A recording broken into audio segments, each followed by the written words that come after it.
Hey, everybody, this is Russ Fordyce, and welcome back to the Winner Circle. I'm here today with Ravi from Brightchamps, and this is a topic that's really near and dear to my heart. I do a lot of thinking about this. He is really kind of enabling AI in education. He's deep in this. So, Ravi, welcome to the Winner Circle, and congratulations on the big awards win. Thank you very much, Russ. Thank you. Thanks for having me.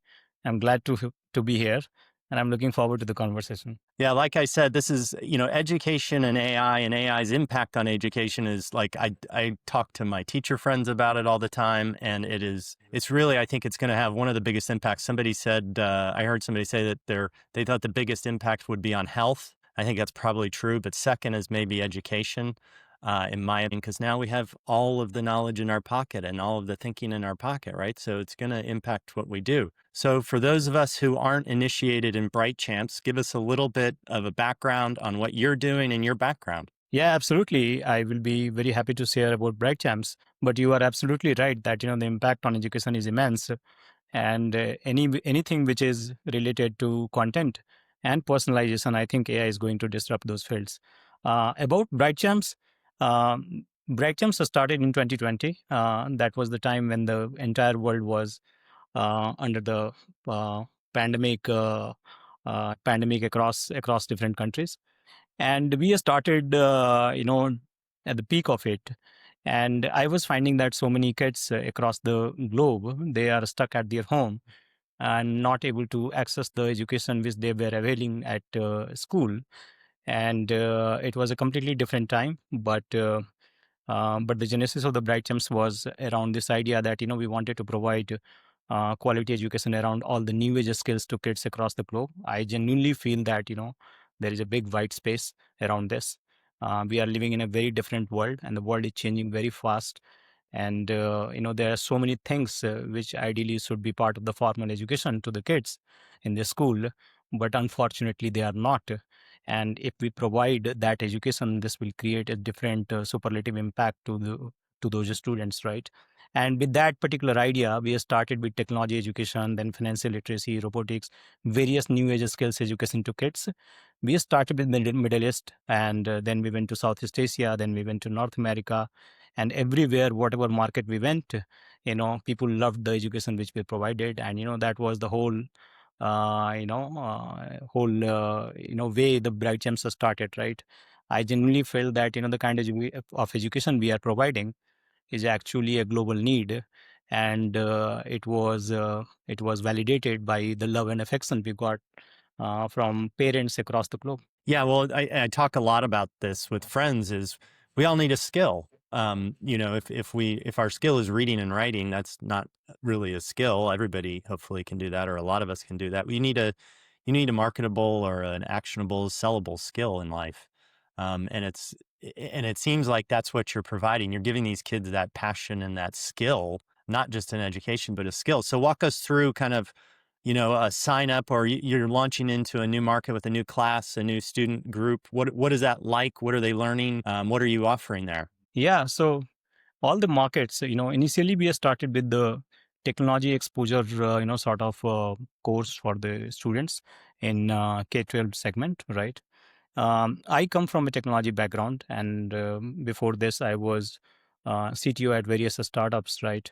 And I knew that how important is technology. A lot of my friends who were not coming from technology world, they used to come to me and say that if I would have had the knowledge of technology, we would have done much better in our field.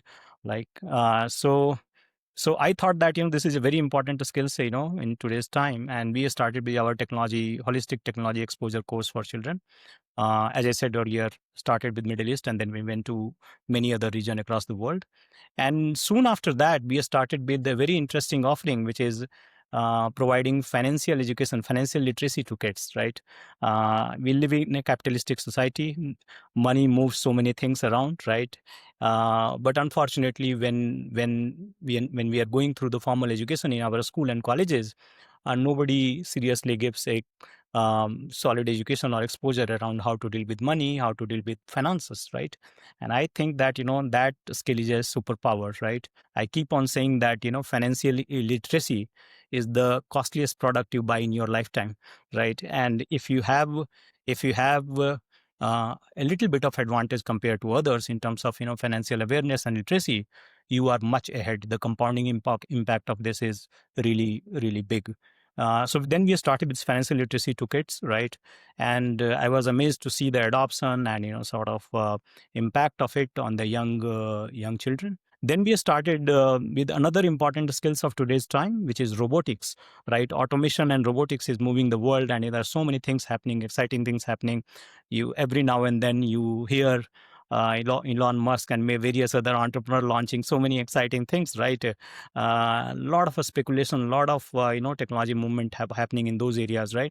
And I think that these skills are very going to be mainstream skill down the line. So it's very important that you get exposure around it when you are in your foundational age.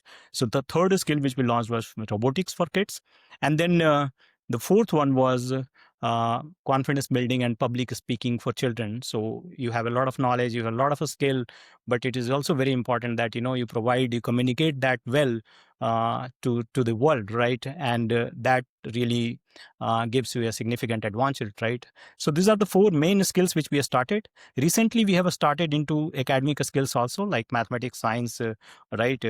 Which in a very different way, in a AI led as well as very personalized way, not in the conventional way, but yeah, this is the sequence of offering which we went the market in. Yeah, you're really hitting on all the right topics, because those are all the topics that, I think as, as a young adult, you come out of college or you come out of, high school, and you kind of get on your own, and you start thinking like, how much should I save? How much should I spend on groceries? How much should I spend on this, on room and board? I got little bits and pieces growing up from parents and everybody else, but there was never really a cohesive, plan that was outlaid to me that said, here's what you need to do. And so that's the financial literacy is so huge, and I think it's missing everywhere. Even with my own children, it's, we were talking about mortgages, and they're like, walk me through how that works. I'm like, oh, okay, great. Here's how it works. And it's just little moments like that add up over time for us. But if you can get a real kind of, focused effort on it, especially at a young age, you start to grow with that in robotics or financial literacy or anything. It's just kind of part of who you are at that point. Absolutely. And I think some of the very basic things, even when we are grown up, right? In my colleague circle, in my friend circle, in my network, when I talk to people, sometimes I realize that because of lack of that kind of fundamental skill, like as you said, financial literacy, I bet you ask 10 people who are really grown up adult people, how ask few of the very fundamental question, like how money gets printed in a country, right? What is the basis of money getting printed, right? How a stock market works, right? They are Yeah, and very then throw in the basic. blockchain and, and Yeah. Bitcoin into that, and heads Yeah, start so exploding. we are providing education to children wherein we teach them that how money evolved, how we moved from barter system to gold coins to dollar bills to plastic currency, and then now cryptocurrency. Right? This is a whole Right. lot of evolution, right? And people need to understand it fundamentally. Those kind of exposure, I think, is going to create a really really different superlative advantage for all the kids who are availing it. So you're teaching these kids kind of the basis of tech, the basis of finance, kind of the basis of kind of confidence in public speaking. You're giving them the tool sets, and then robotics. Even a fundamental knowledge of robotics at this point would be beneficial to everybody. Yeah. And so it's you're laying that foundation, and it's interesting because I see all the K through 12 programs today kind of struggling to keep up. One of a local tech school here has changed their, kind of that IT program certifications for high schoolers, and they paused it because it's largely, with AI, it's out of date. It really moved out of date in 3 years. It went from being, perfectly in sync with the market to being out of date in 3 years. And so they're pivoting to figure out, what do we do with that, with those kids, and how do we start training kids for this AI world now? So I'd love to see your perspective on, how is that K through 12 education, that traditional education, not your stuff, but, reading, writing, arithmetic, going to school. How's that? What do you see that changing in the next 5 years and 20 years? Yeah, absolutely. That's a very important thing to think about. I genuinely feel that, as I said earlier, the world is moving with a very fast pace. There's so many things in the world which is changing so very fast. And when I say so, and their speed of change is also increasing with time, right? So essentially what used to happen in 10 years time, like 25 years back, that is now happening in 2 years time, right? The kind of innovation, the pace of innovation, the change of demand from the industry in terms of a skill and all those things, right, is just accelerating faster and faster. What I see is that because of whatever reason, because of the setup or the existing inertia in the ecosystem, the syllabus or the content which we are teaching to students in K-12 is not changing with the same pace. As a result, we are teaching to millions and millions of kids across the world things which were relevant probably 20 years back, but not as relevant now, right? And I'm not saying that the content or the course being taught in a school is irrelevant. I'm not claiming that, right? But I'm seeing that there are a lot of interesting and more important and significantly, mainstream things which should be ideally included in the curriculum.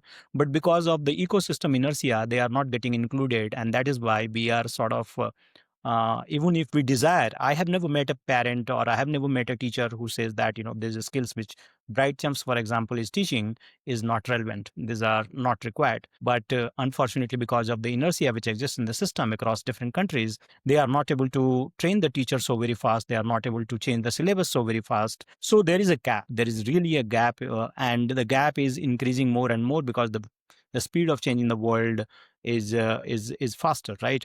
But I think that when you have such kind of gap and you are talking about billions of students across the world, then there is something which comes to you for your savior, and I think AI is one of them, right? AI is the savior right now. The kind of personalization and the kind of content movement you can do using AI is super fantastic, right? So right now there was a time when you used to take your own sweet time in terms of producing content around any topic, any new topic or any existing topic. But now this speed, because of AI help, has significantly uh, changed, and now you can do it much faster, right? So as a result, what has happened that not only personalization but content generation around all these new things is now easier. And then schools, universities and teachers can leverage AI to teach more relevant content to students, right? So that's one. And second is that from a student side also, with the AI adoption, things are becoming faster. I personally feel that the timing of AI and the kind of problem which used to exist in education world, it's a perfect timing, right? And we can, all the people who are either providing education or either availing education, both of them can really significantly benefit with the invent of the AI. Yeah, it's another tool in the arsenal of teachers. To me, it's, we still have that need to learn. We need to have the ability to learn, right? And we need to teach kids how to learn. And then Yeah. it's a matter of what do we teach them during that process? And today we teach them all the basics of reading, writing, arithmetic. We talked about history, all of that, and it helps us, form our brains and the ability to learn and take in information and all of that. But when that's in your pocket, it's a very different world. And the teaching stuff, and I was just thinking about it, they taught us how to use libraries. I remember going in second grade, into the library and learning the Dewey Decimal System. And they taught us exactly how it worked and how to Yeah. look up information. And we're not really talking about other different stuff. I think, teachers now need to be trained in how these AI tools work so they can explain it to these kids so the kids can understand how data comes in and out of it and how to rely on it or not rely on it, and Yeah. how to make the most of it. And so I think what you're doing is really important because you're giving those kids the soft skills that frankly, they're not getting today. And, especially with everybody behind screens all the time, we're talking to people less. And so those soft skills are really important. So how did you find that need and how do your kids, how do all your students kind of, adapt after taking that class? Yeah. So the adoption, children at this age, they are very fast in adopting any new thing, right? Much better than adults, right? And we are amazed with the kind of adoption children have across all these things which I just talked about. And many parents, when we talk to them, right, when, let's say, some parent in USA or Saudi Arabia or Vietnam or India, they, when the first time hear it that there is a financial literacy course for students, right, for example, and so they become curious and they take the trial class, but this question is always there in their mind that is this the right age for my child, right? But when they take couple of classes, they realize that the amount of the level of adoption the child has around all these new age things, right? It's so unbelievable, right? So, like, for example, you will find that 6 or 7 year old children building apps, right? There are like 8 year old kids who are designing robots. There are students who are doing trip planning, trip budget planning for their parents next trip, right? And figuring out what is a must have spend, what is a unwanted spend in this particular trip, and how we should smartly use the money so that we effectively achieve our objective. This kind of things being done by 6, 7, 8 or 10 year old kids, is really really beautiful and really unbelievable, right? So Yeah. I personally feel that, be it AI or any other thing, the kids are very very smart and they adopt it much better than the adults, right? But the Oh, point is certainly. that, yeah, but the point is that how beautifully you inject in their journey, in their learning process. Like, for example, I talked about maths earlier, right? In mathematics, of course, everybody goes through the concept, same concept, which is either there in the book or the teachers teach in the class. Because, let's say, for example, the concept of congruency or concept of perimeter is not going to change when either you read it from book or through AI or anybody, right? But the key point is that in our platform, for example, when I am the student, I'm taking the maths classes and I'm doing the practice. If I'm doing a mistake in certain type of area, the AI engine automatically detects it and throws the next question, so that I stress more or I practice more around those things where my weaknesses are. So essentially it is a personalized tutor, right? Those kind of It's things so were great. possible, right?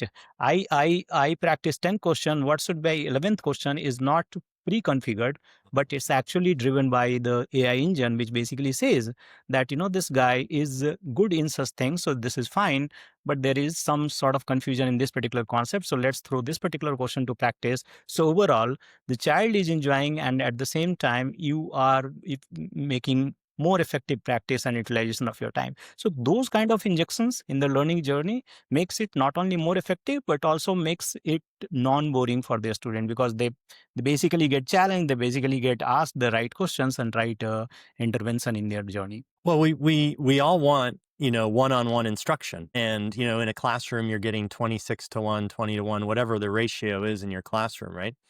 And what you've done is we've always said that computer learning is really one-on-one, but it's not. It's a push, right? You're just pushing information at somebody.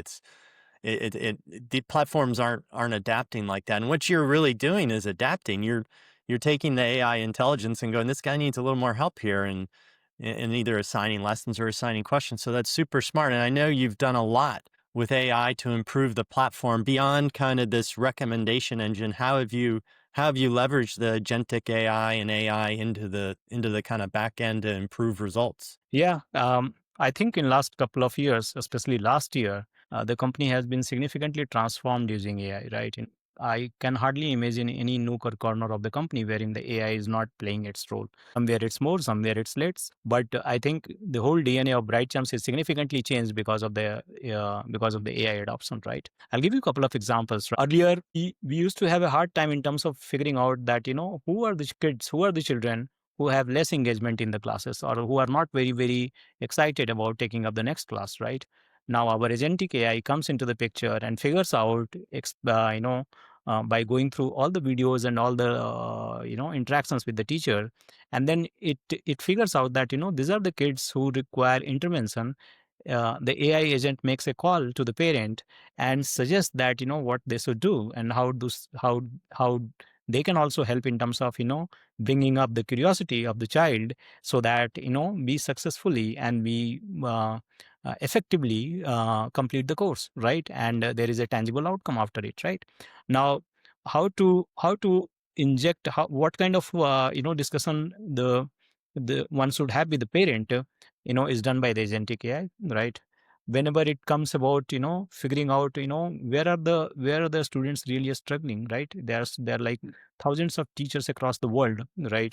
We have to evaluate that, is there any class wherein the teacher is not delivering up to the mark, and then it requires improvement or further training, right? The agentic AI figures it out. So there is a scoring mechanism which happens for every class which happens, right? There are lakhs of classes, like millions of classes happening across the globe, right? So what I'm trying to say is that, these are the hard problems, right?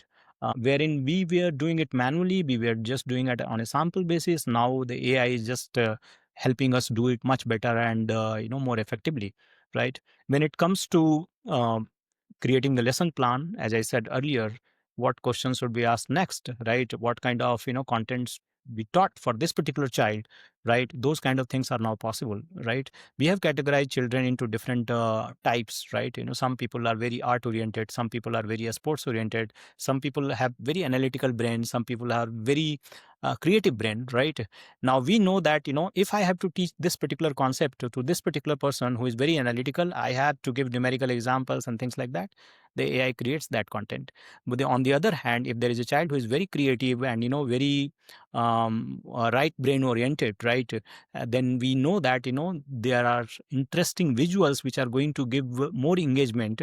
So those kind of things are now possible. So essentially, you are writing content at n equal to 1 level. For every children, the content is personalized, right? So though that is also possible because of AI, right? There are a lot of places wherein entire operations is completely automated using AI. Our customer service is now using AI. So I can't imagine any significant area of the company wherein AI is not playing its role, right? I will not be surprised then couple of years down the line, the AI is doing uh, bigger heavy lifting than the human in the company, the way we are moving in Brightchamps. Yeah, you've taken it all the way from kind of, the back end operations and adapting your platform into the product. I think that's what you won the big awards award for. Congratulations again, by the way. And the interesting thing there is you then take it out to the consumer, which is kind of parents, but really the students to help, to help them get better, and they're adapting to it because they should. And what's really unique, I think, what you were explaining, I think, is that you have this kind of AI teacher role, which is, kind of with a human, which is great. And it gives you that kind of that one-on-one, yeah, that real one-on-one learning experience. But then you also mentioned that you have this kind of AI mentor that's keeping these kids kind of engaged and moving along. And that's really important too, because that's the role of kind of the educator, of the teacher, is like not only just to spew the information, but to go like, hey, you can do this. Come on, let's go. Yeah, absolutely. I was not very frankly, I was not very sure that how parents are going to take it, right? When the AI is giving them the call, explaining the situation, and parents are understanding it, they are taking actions from their end. We are also customizing things for the child, better experience, right? And everything is working smoothly, right? So I think there's a lot which can be done, and we have just started, but. The amount of penetration of AI which has just happened in last 1 year, I'm very amazed and I'm very happy for it. Yeah, no, it's great, and congratulations for all your work. It really is amazing, just to see the transformation that's going on and what we're going to be able to do. And like you said, we're just barely scratching the surface. But if there's one thing you could kind of get society and your parents to change the way they think about kind of AI and this model you're building, what would it be? What's that hurdle that kind of always seems to be there? I think most of the time when I talk to the parent on teachers in the society, a part of them think AI is going to suppress the learning for children because they are going to take advantage of AI and just do a quick response to the questions or lessons which are asked by the teachers, right? And the other set of the people who are pro AI, they are very enthusiastic about AI. They are saying that I'll give my child exposure as much as we can because this is a newest technology. I genuinely feel that AI uh, is a universal teacher in your pocket, right? And it if you can create a habit in your child to use it effectively, it can be a big powerful tool for the child to keep their curiosity alive, right? Because it can navigate into many direction. The child can just keep on probing, and keep on asking why, how, and the AI will keep on responding. Like for example, I just as a father, I give you a personal story. Every night when I go to bed, right, I along with my 12-year-old son, right, we have a chat gpt live session, right? So what we do is that earlier this game was a dinner table conversation wherein the game is called why, right? And we used to just play around it. So during the dinner time, we ask a very fundamental question: why Hindus have so many gods, right? Why Elon Musk is so rich, right? Why cryptocurrency exists, right? Why weather changes, right? Why sky is blue? Many things, like, things of various, many times we take things for granted. Like for example, there was a question which was discussed in that game: why we respect elders? And we take it for granted, but there is a logical, there should be a logical explanation around it, right? Now the same game my child can play using AI, and very effectively, right? And anything which is happening around the world, they can just reason around it, they can just probe around it and become more and more curious. My one thing in response to your question is that, you can, if you are really thinking of effectively or smartly using AI for your children, this you can take help of AI to keep the curiosity alive for your children. And there are so many hacks around it, right? I have tried Yeah. many. I keep on hearing from my friend circle or my network that, how they are leveraging AI for their children, right? But I can tell you that, if you leverage it well, you can just keep your child more excited and more curious around various things happening around the world. It is a curiosity engine. It's you remember when Wikipedia started coming out and we could, dive through that and you would spend hours, Yeah. clicking on links, and it's no different. You have endless amounts of information and organization. It sparks so many ideas. I think you're dead on right. It is really, AI is about curiosity and it's enabling curiosity, and that's what we got to keep in the kids, right? Yeah, absolutely. Well, Ravi, this has been really great. Bright Champs, amazing product. Everybody should go check it out. They were, I think, the new product of the year for Big Awards for Business for 2025. So, congratulations on that. And Ravi, really great talking. We're going to stay in touch with you because we want to see where all of this goes in the education field. No, thank you very much, Russ. I think, the award is a clear testament of, the hard work we all are putting. It's a outcome of the love and affection we have gotten from the parents and the students across the world. It's the outcome of the hard work which my colleagues at Brightchamps, they are doing day and night. Right. Thank you very much for recognizing our effort, and really enjoyed talking to you. Thank you. Yeah, great talking with you. Thanks, Ravi. Thank you.